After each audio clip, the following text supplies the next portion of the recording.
Article 13 is of Constitution. What would be the effect of the laws if such laws inconsistent with the part 3rd of Constitution? Such law may be pre-constitutional law or post-constitutional law. What would be effect of the such law which is inconsistent with the part 3rd of Constitution? Law inconsistent with or in derogation of the fundamental rights. Whether such laws are considered a valid laws, whether such laws are considered to be void to that extent of the inconsistency. Clause first, all laws in force in the territory, all laws in force in the territory of India immediately before the commencement of this constitution, which is known as pre-constitutional law, insofar as they are inconsistent with the provision of this part, means the part 3rd of the constitution, shall to the extent of such inconsistency be void. If any pre-constitutional law which is in force at the time of the commencement of the constitution inconsistent with the any provision of the part 3rd of the constitution, what would be the effect of the such law? Such law shall be void to the extent of the inconsistency with the part 3rd of constitution with the fundamental right, as per clause first of the article 13, and this clause first is concerned to the doctrine of eclipse. Doctrine of eclipse is concerned or related to the clause first of article 13. Clause 13, the state shall not make any law which takes away or abridges the rights conferred by this part 3rd of the constitution, such known as fundamental right, and any law made in contravention of this clause. Any law made by the state in contravention of the clause 2nd of article 13 shall to the extent of the contravention be void. Such laws, the clause 2nd is concerned to the post-constitutional law. Post-constitutional law, after the commencement of constitution, states shall not make a law which inconsistent with the part 3rd of constitution, and if any law made by the state after the commencement of constitution which is inconsistent with the part 3rd of constitution, inconsistent and in derogatory to the fundamental rights, such law shall be void to the extent of the concerned contravention, concerned inconsistency, as per the clause 2nd of the article 13. Clause 3rd, that is the definition clause. In this article, unless the context otherwise required, what is the meaning of law? Law is defined for the purpose of the article 13 or the part 3rd of constitution in clause A, subclause A of the clause 3rd of article 13. What is the definition of law? Law includes any ordinance, order, bylaw, rule, regulation, notification, even custom or usage having in the territory of India the force of law. Law is a wider term which includes the ordinance, order, bylaws, rules, regulation, notification, even custom or usage having the force of law within the territory of India. All these things included in the law. And subclause B of the clause 3rd of article 13 is concerned to the definition of law. Laws in force. Laws in force includes the law passed or made by the legislature or other competent authority in the territory of India before the commencement of this constitution and not previously repealed. Not previously repealed, notwithstanding that any such law or any part thereof may not be then in operation either at all or the particular areas. What is the meaning of the law in force that is used under the clause 1st of article 13? Law in force includes the law passed or made by the competent legislature or competent authority before the commencement of this constitution, and which is so not repealed till the date of the commencement of the constitution. Such laws are considered law in force, though concerned law may not be enforceable in entire India or any particular state thereto. Clause 4th, that is added by the 24th Constitution Amendment Act 1971. Clause 4th of Article 13 added by the 24th Constitution Amendment Act 1971. Nothing in this article shall apply to the any amendment of this Constitution made under Article 368. Indirectly, law does not include the Constitution Amendment Act. Law does not include the Constitution Amendment Act. It means by the Constitution Amendment, the Parliament may takes away or abridges any fundamental right conferred under the Part 3rd of the Constitution, but subject to the basic structure theory. Subject to the basic structure theory. If certain provision which are part of the fundamental rights constitute the basic structure of the Constitution, like Article 32, Article 21, etc., Article 14, such provisions, such fundamental rights shall not be taken away or abridged by the Parliament to pass the Constitution Amendment Bill. But other fundamental right, like right to property, which was the fundamental right earlier to the 44th Constitution Amendment Act 1978, but now that is takes away from, deleted or omitted from the Part 3rd of the Constitution and added as a constitutional right under Article 300A of the Constitution. Means the Constitution Amendment Bill, Constitution Amendment Act is not a law for the purpose of the Article 13. Custom or uses having in the territory of India the force of law must be held to be contemplated by the expression all laws in force in India. All laws in force in India includes the custom or uses. It is the part of interpretation. अनुच्छेद 13 देखेंगे आप, मूल अधिकारों से असंगत या उनका अल्पीकरण करने वाली जो विधियां होगी उनका क्या प्रभाव होगा, क्या वो विधिमान्य विधियां होगी या वो शून्य होगी। मूल अधिकारों से असंगत है या मूल अधिकारों का अल्पीकरण करने वाली जो विधियां हैं वो उन विधियों का प्रभाव क्या होगा, उन कानूनों का क्या प्रभाव होगा, इस इफेक्ट या प्रभाव के बारे में अनुच्छेद 13 में प्रावधान किया गया है। और अलग अलग प्रावधान है। क्लॉज फर्स्ट का कनेक्शन संविधान पूर्व विधियों से है, क्लॉज सेकंड का कनेक्शन संविधानेतर विधियों से है, संविधान के निर्मित होने के बाद बनने वाली विधियों से है। क्लॉज फर्स्ट आप देखेंगे इस संविधान के प्रारंभ से ठीक पूर्व, इस संविधान के प्रारंभ से ठीक पूर्व या ठीक पहले भारत के राज्य क्षेत्र में प्रवर्त सभी विधियां, जिसको हम संविधान पूर्व विधियां हैं वो कह सकते हैं, उस मात्रा तक शून्य होगी जिस तक वे इस भाग के उपबंधों से असंगत है। संविधान के भाग 3 या फंडामेंटल राइट, संविधान के भाग 3 या मूल अधिकारों से यदि संविधान पूर्व विधियां असंगत है तो उस असंगतता की मात्रा तक उस विधि का क्या प्रभाव होगा, वो शून्य होगी इस अनुच्छेद 13 के क्लॉज फर्स्ट से और डॉक्ट्राइन ऑफ इक्लिप्स ग्रहण या आच्छादन के सिद्धांत के प्रभाव से। क्लॉज सेकंड जो है, राज्य ऐसी कोई विधि नहीं बनाएगा, नहीं बनाएगा मींस भविष्य में संविधान के लागू होने के बाद जो है राज्य कोई ऐसी विधि है वो नहीं बनाएगा जो इस भाग द्वारा प्रदत्त अधिकारों को छीनती है या न्यून करती है, और इस खंड के उल्लंघन में बनाई गई प्रत्येक विधि है वो क्या होगी, उल्लंघन की मात्रा तक शून्य होगी।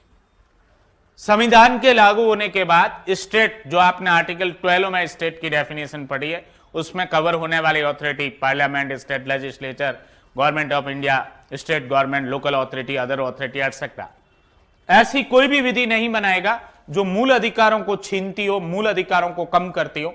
और यदि राज्य के द्वारा इस अनुच्छेद 13 के खंड 2 के उल्लंघन में कोई विधि बनाई जाएगी तो उस विधि का क्या प्रभाव होगा, वो विधि भी क्या होगी, शून्य होगी, वॉइड होगी, है वो इस अनुच्छेद 13 के खंड 2 के प्रभाव से। अनुच्छेद 13 का खंड 3 जो है वो दो शब्दों को परिभाषित करता है इस अनुच्छेद 13 के लिए और इस भाग 3 के लिए। इस अनुच्छेद में जब तक कि संदर्भ से अन्यथा अपेक्षित न हो, विधि जो शब्द है उसकी क्या परिभाषा है, यह अनुच्छेद 13 के खंड 3 के खंड उपखंड क में परिभाषित किया गया। और दूसरी जो शब्दावली है प्रवर्त विधि, विधि की परिभाषा एक तो लॉ की और दूसरा इनफोर्स लॉज या लॉज इनफोर्स। प्रवर्त विधि, विधि शब्द जो है वो यूज लिया गया है, उसका है वो क्या, विधि कहां है वो लिया गया है क्लॉज 2 में। कहां लिया गया है, क्लॉज 2 में।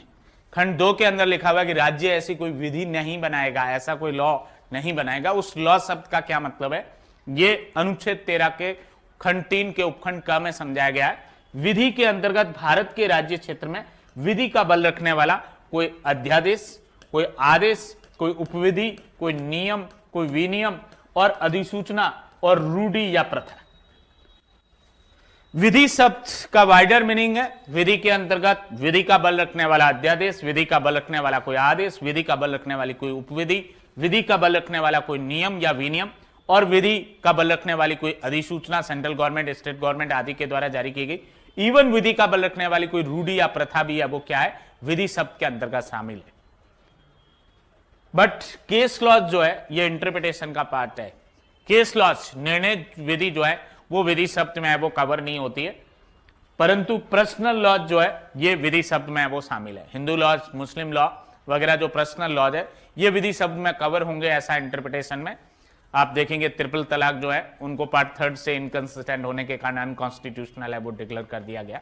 तो जो पर्सनल लॉज है, व्यक्तिगत विधियां, वो कवर होगी विधि के अंतर्गत। बट केस लॉज जो है, लॉ मेड बाय द जजेस है, वो under article 141 of the constitution, संविधान के अनुच्छेद 141 के अनुसार सुप्रीम कोर्ट के द्वारा जो डिक्लेयर्ड लॉ है वो लॉ ऑफ लैंड या देश की विधि होगी। तो ऑथोरिटेटिव जो प्रेसिडेंट है, authoritative decisions of supreme court आदि है, वो विधि शब्द के अंदर है, वो कवर नहीं होते, ऐसा इंटरप्रिटेशन में आपको पढ़ने को मिलेगा। और दूसरी जो परिभाषा है प्रवर्त विधि, जो अनुच्छेद 13 के क्लास 1 में यूज लिया गया है। प्रवर्त विधि के अंतर्गत भारत के राज्य क्षेत्र में किसी विधानमंडल या अन्य सक्षम प्राधिकारी के द्वारा इस संविधान के प्रारंभ से पहले पारित या बनाई गई विधि है जो पहले ही है वो निश्चित न कर दी गई। प्रवर्त विधि जो है इसका मतलब क्या है, संविधान के लागू होने से पहले सक्षम विधानमंडल या प्राधिकारी के द्वारा बनाई गई या पारित की गई विधि, और जो कॉन्स्टिट्यूशन के लागू होने तक, उससे पहले उसको रिपील है वो नहीं किया गया था, वो कॉन्स्टिट्यूशन के लागू होने तक इनफोर्स में है वो थी, ऐसी जो है वो विधि क्या कहलाएगी, वो प्रवर्त विधि है वो कहलाएगी। चाहे ऐसी किसी विधि या उसका कोई भाग उस समय पूर्णतया या विशिष्ट क्षेत्र में परिवर्तन में नहीं था। यदि वो पूरी लॉ लागू नहीं थी, उसका कुछ प्रोविजन हो सकता है वो इनफोर्स में है वो नहीं थे, वो भी है वो इनफोर्स लॉ में कवर हो गई, और वो पूरे भारत में लागू न होकर भारत के किसी विशिष्ट भाग में भी लागू होती थी, तो वो भी जो है प्रवर्त विधि शब्दावली के अंदर है वो कवर होगी। क्लॉज 4 जो 24वें संविधान संशोधन अधिनियम 24वां संविधान संशोधन अधिनियम 1971, इसके माध्यम से इस क्लॉज 4 को है वो जोड़ा गया। ओरिजिनल कॉन्स्टिट्यूशन में क्लॉज 4 नहीं था। 368 का क्लॉज 3, आर्टिकल 368 का क्लॉज 3 और 13 का क्लॉज 4, ये दोनों 24th कॉन्स्टिट्यूशन अमेंडमेंट एक्ट 1971 से इंसर्ट हुए। इस अनुच्छेद की कोई भी बात अनुच्छेद 368 के अधीन किए गए संविधान के किसी संशोधन को लागू नहीं होगी। इसका मतलब यह हुआ इनडायरेक्ट रूप से कि विधि शब्द के अंदर संविधान संशोधन अधिनियम कवर नहीं होगा। संविधान संशोधन अधिनियम जो है वो कवर है वो नहीं होगा, परंतु यदि संविधान संशोधन विधेयक से संविधान की आधारभूत संरचना नष्ट हो रही हो तो वहां जो है वो विधि शब्द में कवर हो जाएगा संविधान संशोधन अधिनियम, और उस कंडीशन में सुप्रीम कोर्ट और हाई कोर्ट जुडिशियल रिव्यू की पावर एक्सरसाइज करते हुए यदि वो फंडामेंटल राइट, ऐसे फंडामेंटल राइट जो बेसिक स्ट्रक्चर का निर्माण करते हैं, उनको यदि उससे हटाया गया है, उससे वो न्यून किया गया है, डेरोगेट किया गया है, तो वहां अनकॉन्स्टिट्यूशनल है वो डिक्लेयर किया जा सकता है। संविधान संशोधन अधिनियम को जो है इस अनुच्छेद 13 में विधि की परिभाषा से बाहर करने के लिए है वो क्लॉज 4 है वो ऐड किया गया। बट इस 24th कॉन्स्टिट्यूशन अमेंडमेंट एक्ट को और 25th कॉन्स्टिट्यूशन अमेंडमेंट एक्ट को केशवानंद भारती के जजमेंट में चैलेंज किया गया, और केशवानंद भारती के जजमेंट में बेसिक स्ट्रक्चर थ्योरी जो है वो लेट डाउन है वो कर दी गई, और उसका प्रभाव ये हुआ कि सामान्यतः संविधान संशोधन अधिनियम जो है विधि की परिभाषा में नहीं आता है, बट संविधान की आधारभूत संरचना को नष्ट कर रहा है यदि संविधान संशोधन विधेयक, तो ऐसी कंडीशन में उसे असंवैधानिक घोषित किया जा सकता है। चाहे वो 99th कॉन्स्टिट्यूशन अमेंडमेंट एक्ट था जुडिशियल कमीशन के अपॉइंटमेंट से कंसर्न, या अदरवाइज जो है वो कॉन्स्टिट्यूशन अमेंडमेंट बहुत सारे जो है जिनको अनकॉन्स्टिट्यूशनल है वो डिक्लेयर किए गए बेसिक स्ट्रक्चर थ्योरी के अगेंस्ट या कॉन्ट्ररी होने के कारण। Dasrath Rama Rao versus State of Andhra Pradesh, 1961 Supreme Court. Court held that Article 13, in Article 13, law includes the custom or uses having the force of law. Therefore, even if there was a custom which has been recognized by law with regard to a hereditary village office, that custom must be held to a fundamental right. Traditional personal laws are held to be subject to the customary law, and if custom or uses having the force of law are subject to the fundamental rights, there is no reason why the traditional personal laws should not yield to fundamental rights. Means the customary law, including the personal law, are contrary to the fundamental rights. The concerned personal law or custom uses may be declared unconstitutional, like a custom in Sabrimala temple that is declared unconstitutional by the Honorable Supreme Court in Indian Young Lawyers Association versus State of Kerala 2018 judgments, and similarly the practice or the custom of the triple talaq also declared unconstitutional by the Honorable Supreme Court in Saira Bano versus Union of India 2017 Supreme Court judgment. Therefore, the custom and uses having the force of law included in the term law for the purpose of the Article 13 and also includes the personal laws. What is the meaning of the term judicial review? Judicial review means the power of examine the constitutional validity of the law. What is the literal meaning of the term judicial review? Power of examine the constitutional validity of law. Not only the validity of the law, also the actions of the government of India or the state government. Actions of the government of India or state government, the Supreme Court or High Court may exercise the power of judicial review and check the validity of the such action also.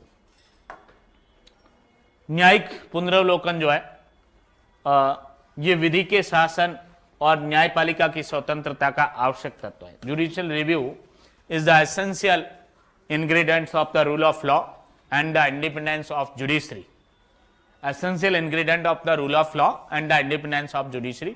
विधि के शासन और न्यायपालिका की स्वतंत्रता, इनका जो है वो न्यायिक पुनरावलोकन है वो क्या है, आवश्यक है वो तत्व है.